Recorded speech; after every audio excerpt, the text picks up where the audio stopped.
वालेकुम। आज हम उर्दू से इंग्लिश में कुछ जुमले सीखेंगे, तो आइए मेरे साथ सीखते हैं। फूल तोड़ना मना है। Plucking flower is prohibited hair.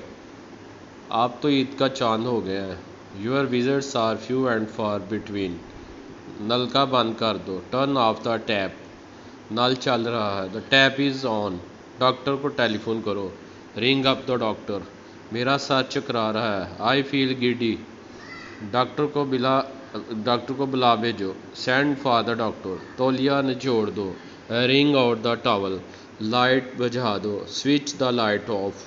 वो बहुत ज़्यादा परेशान था। He was very upset. अपना काम जारी रखो। Carry on your work. वो नशे में चूर है। He is dead drunk.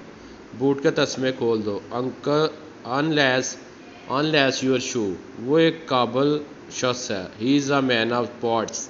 वो तुम्हारा क्या लगता है? What is he to you? Ali एक बहादुर लड़का है। Ali is a boy of spirit.